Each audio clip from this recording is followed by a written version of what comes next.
Hi everyone, my name is Sam. Thank you so much for joining me. Now, what if I told you in just over 4 hours you could completely change the way you think about storytelling and take some really vital lessons to use in the rest of your life? Well, you can. I've had a membership to Masterclass for just over a year now, and in that time I've watched Neil Gaiman's Masterclass 4 times.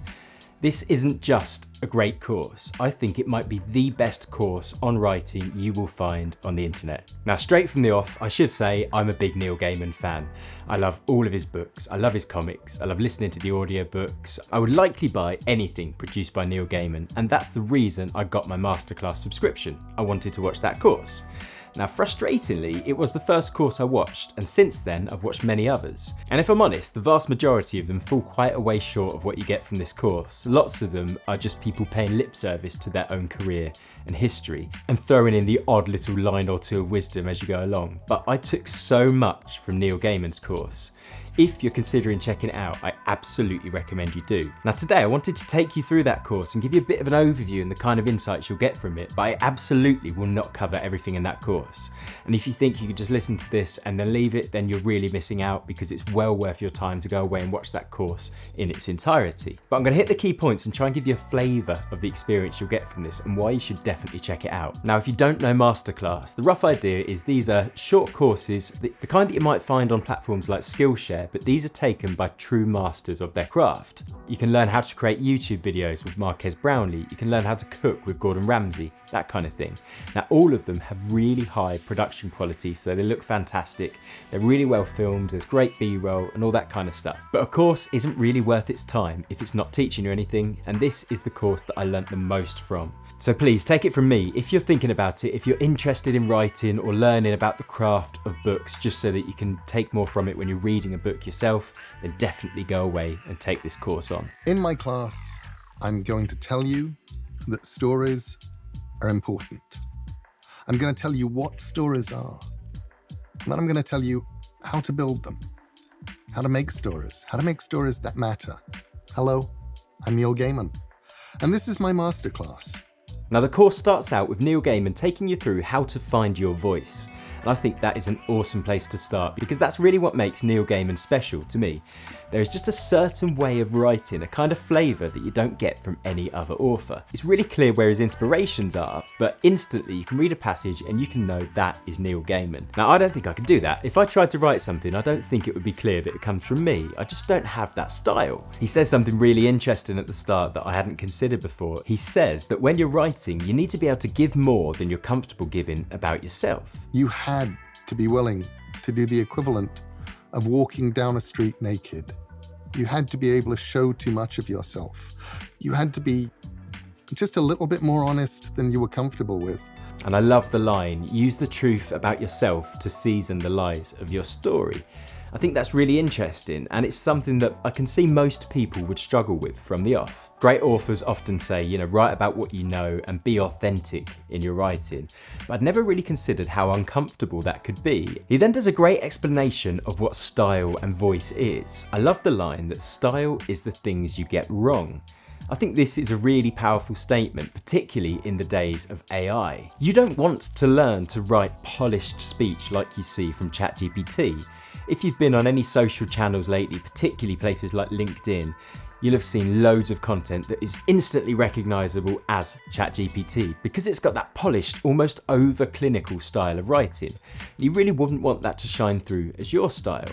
So it's quite refreshing to think that it's your mistakes that could really bring through what makes your voice. Then Neil Gaiman comes on to one of his most clear points in the entire course, something that he references back to constantly, and that is the idea of finishing things.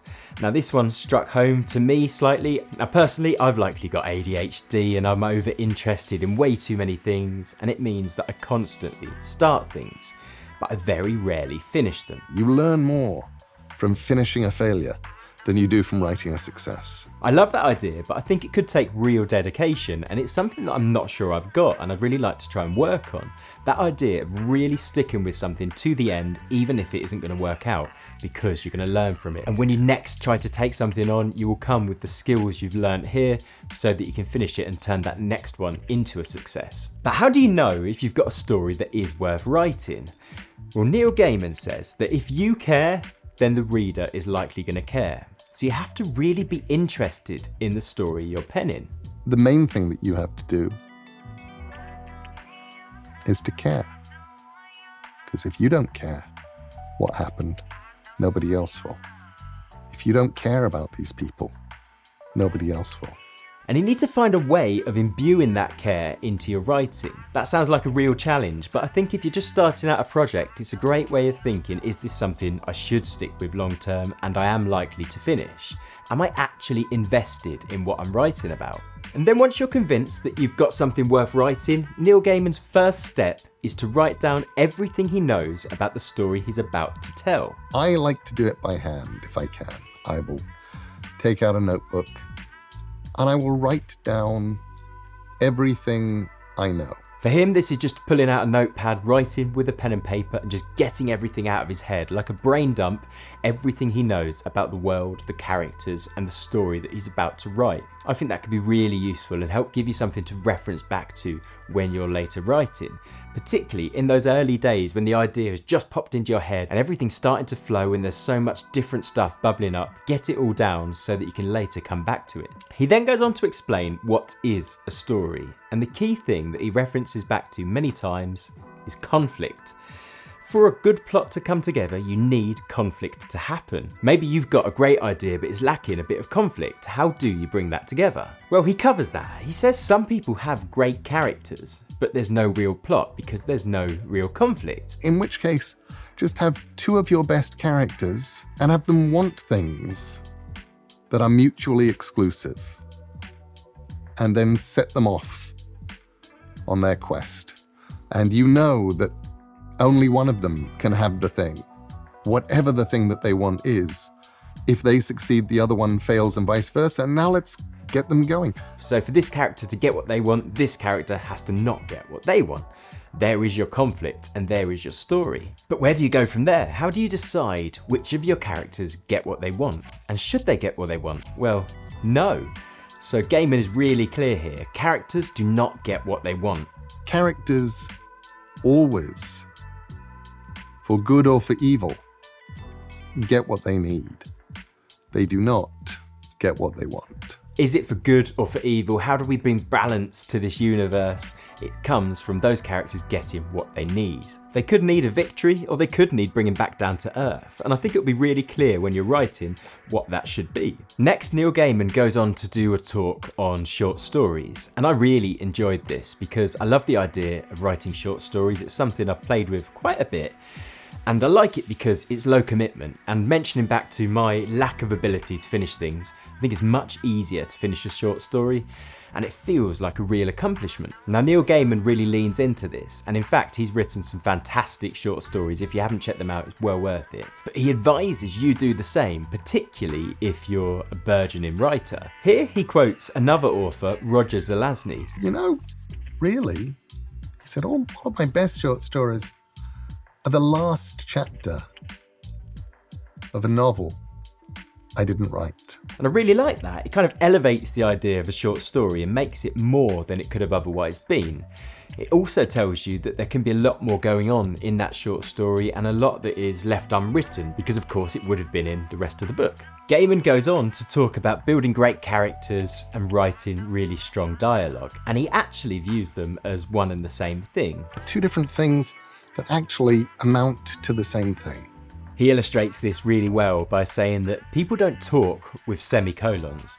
They kind of stumble through their sentences, and you need to write with that kind of rhythm. If you just write clinically how somebody would say a sentence, it doesn't reflect reality, and it's back to that way of kind of finding your voice. You don't want to write like ChatGPT, and you don't want your people to speak like they're ChatGPT. It's just not the way it would be. So here he explains that when he's first building out those characters, the very first thing he does is work out how they talk. And he says that good dialogue does three things. It makes you smile, it moves the story along, and it tells you a bit more about the character themselves. Kind of leaning into that old idea of show, don't tell. Really use your dialogue to inform the reader. And then as you're building out the idea of what a character stands for and who they are, you need to really put them into the scenarios that you're writing and ask yourself, genuinely and honestly, would this character do this? You have to know your characters well enough to know, would they do this? And sometimes they won't. And at that point, mostly I'll trust them.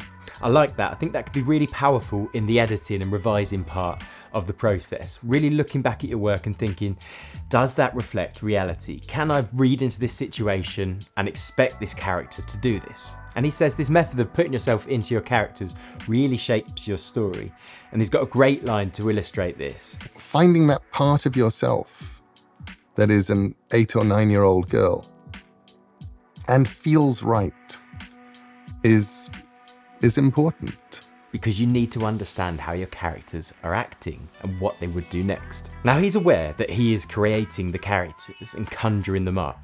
But once he's done that, he really buys into them. He believes they're real and he cares about what will happen next to them. He then goes on to talk about how he kind of holds a reader's hand through learning the cast of characters. Now, I've read way too many books that it's really unclear who is who. I find myself flicking back, trying to work out, is this the character we were learning about earlier? Is this someone new? Oh no, wait, is that this one? That can be really painful as a reader, but he's got a great way around this. And you know what? I don't think I've ever had this problem with a Neil Gaiman book. He's got a trick which he calls funny hats. So every time he creates a character, he gives them a metaphorical funny hat. By funny hats, I don't actually literally mean you have a character wear a funny hat. What I do mean is you give your character something that makes that character different from every other character in the book. What he means is that he gives them a defining characteristic that really makes them stand out. Maybe they speak with an accent, maybe they're dressed really funny, maybe everything they say has a real certain tone to it that stands out from the rest of the cast of characters. Now, you might think that he's going to turn every character into some sort of cliche, and it feels like there could be that kind of risk. But from reading all of Neil Gaiman's work, I can absolutely see that he does this, and I can definitely tell just how useful that is to the reader. You might not have heard from a character for a good 100 pages because the story's been somewhere else, but when he steps back in, he's using that Cockney slang that he was earlier in the book, and no one else has been doing that, so you're instantly reminded who it is and where they stand in the story. He then goes on to world building, and his world building talk is a masterclass in itself, and I think it's vital to the style of writing he does. Gaiman doesn't really have a genre, but they're all kind of fantastical. They're all set in some kind of world that is a bit like ours, but wildly different in some factor or two. Here he talks about the kind of traps that new writers often fall into, in that they often want to set their stories in fictional places from famous fiction. So many will write stories that feel like they're set in Middle-earth. But then you're not creating your place, you're creating Tolkien's. The action of world building is always the same. You start with a world and you're going to fill it with people. So his advice is to take a place that you know and you know well, but make it different. Now, you might not have many experiences, but lean on the ones you've got. Let's say, for example, you only know school. Take your school, but just say, how could this be different? What would this be like if this school covered the entire city, or it was on an island floating in the sea? That becomes the setting for your story, and you know how many elements of that world will behave because you're writing about what you know. And you decide what's important about the world, what's convincing about the world. But to be able to expand the pools of places that you can put something in, you really need to develop your observational skills. And that's what he goes on to talk about next. Really taking time to consider the world around you and how the people around you act, because they will all be useful as you go to write stories later on. Because one day you're going to be writing fiction and you will need that moment. You'll need the way that the lights of the cars glint off the broken glass and the blood on the asphalt one day. I actually find myself doing this quite a bit. When I meet someone, I try and evaluate their character in my head to build out a rounded idea of who this person could be. Now, I'm sure I make many unfair leaps in my mind there, but there's plenty I could lean on should I want to. And then he expands the idea of world building to explain that your world must have rules. There could be rules that are very different to real life, but rules have to be there. But the problem comes when the characters and your reader need to discover those rules. How do they discover them? You don't want to just list off a very strong list of specific things that apply to this story at the start of the book. That would be really uninteresting. Instead, your characters should discover them in the same way that we do, through mistakes. People find things out by making mistakes. You find out that fire is hot by picking up something that's been in the fire or putting your hand in it and going, ow. He goes on to talk about economy of words and how to set a scene without labouring a point too much. Here he makes a great point. People generally know what a tree looks like, what a house looks like, what a door looks like.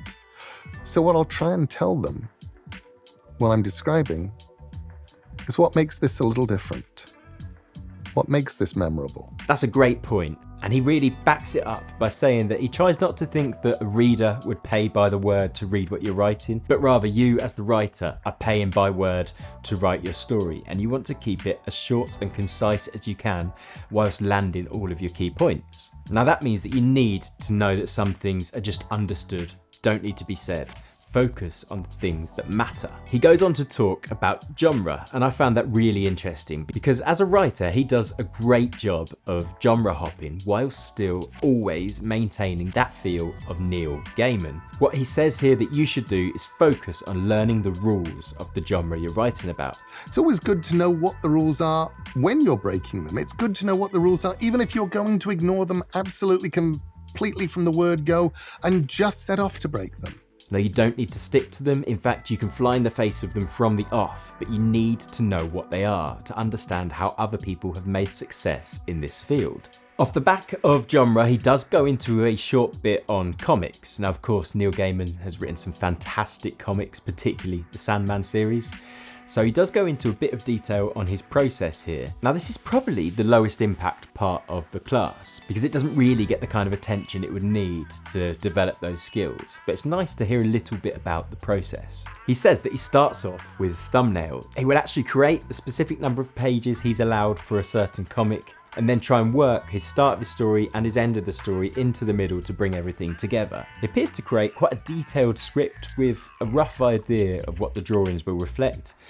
I think that's really interesting to see. Next we go on to hear about humour, another thing that he's really good at. Lots of Neil Gaiman's stories manage to feel both kind of hauntingly dark and kind of funny at the same time. Often I'm reading a Neil Gaiman story and I'm not really sure who the target audience is. I feel that they could be enjoyed greatly by both children and adults alike often, and I think that's many times due to the style of humour he writes with. But he doesn't really write jokes. Well, he explains how he gets this kind of humorous style of writing. He takes something that you know and just turns it a little bit to make it feel slightly unusual. You just turn it and you tilt it. And some of that is just going to be word choice. And some of that is going to be attitude. And a lot of it is going to be surprise. Gaiman then goes on to talk about writer's block. He says it's something that he's asked about quite a lot. And what do you do when you hit that stumbling block and you don't really know what to do next? Well, actually, he's of the opinion that writer's block isn't a thing. You don't get to a point where you just can't write. You just get to a point where you're running out of ideas for the specific thing you're on. Now, his advice is the same advice I've heard many writers say before, including the likes of Stephen King in On Writing, and that is just to go away and leave your work. Take some time off, go and have some fun, do something different, and come back to it with fresh eyes. Usually, you will find something to say when you return. Now this must be a really powerful trick because I hear it referenced so often and it's quite a nice excuse to go and take some time for yourself. The next bit felt really helpful to someone like me who is a notorious procrastinator. His advice was to set yourself a deadline regardless of how long you've actually got. Now there's a famous saying that a task will expand to fill the time that you give it. So set yourself some false deadlines and stick to them firmly. And sometimes deadlines might find you, take hold of them and do the best you can. He talks about a time where he was due to hand in a story and he hadn't finished it and he really didn't think he could finish it. He was running short of ideas to get the kind of quality he was looking for. So he calls his publisher, he says, look, I'm not going to make it in on time, I've got 24 hours to go and it's just not going to happen. His publisher then says, well, I've just received the work from one of your competitors, you know, they wrote their entire story in 12 hours. You've got 24, I think you could probably do it. He takes it on the chin, he goes away, he looks at his story, he says what isn't working, he pulls it out and he writes again. And he finished the entire story in 24 hours. Now we aren't all Neil Gaiman and maybe we couldn't write at that speed, but maybe we could lean on those same principles. I think this is just a great cure for perfectionism in any field. Just try and stick firmly to some deadlines and hand in what you've got. Perfect does not happen in this universe. Perfect is an ideal.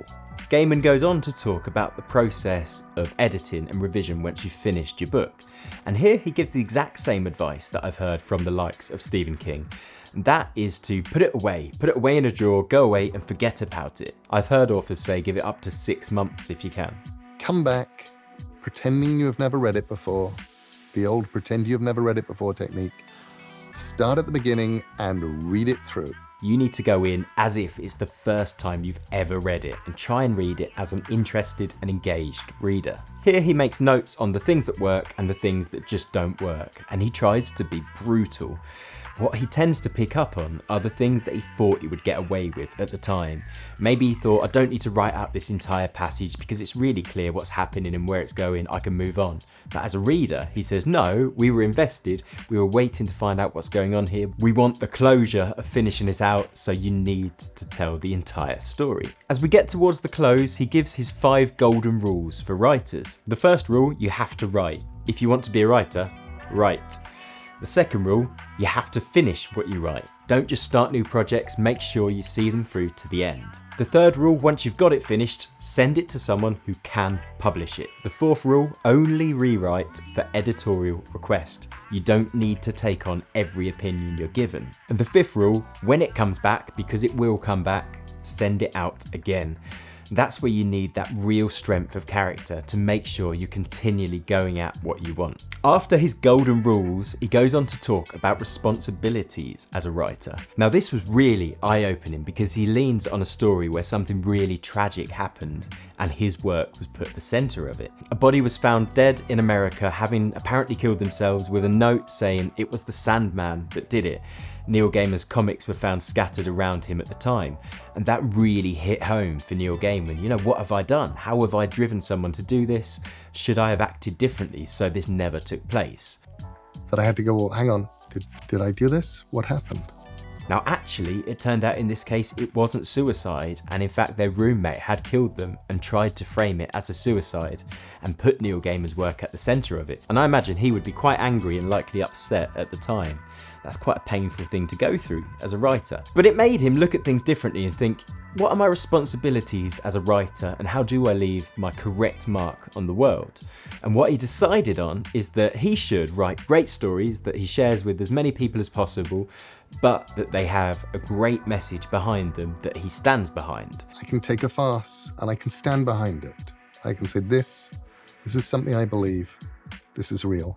And I think that comes through in lots of his works. He talks about how Neverwhere was actually written to try and convey the feeling of homelessness and what it would be like to walk around a big city without anyone seeing you.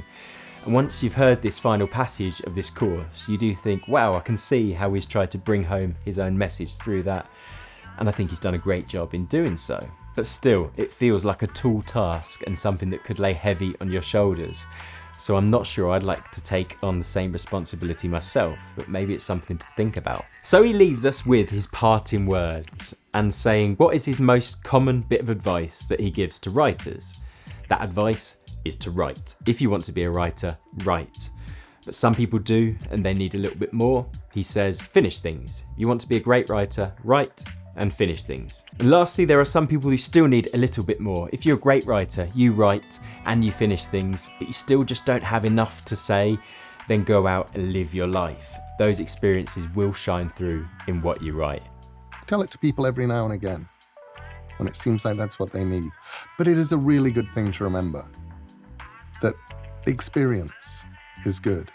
Reading is fantastic. Read everything you can, write everything you can, but do a lot of living, because everything that happens in the living is going to wind up in the fiction. It's going to be needed. You are going to need every human being you ever meet.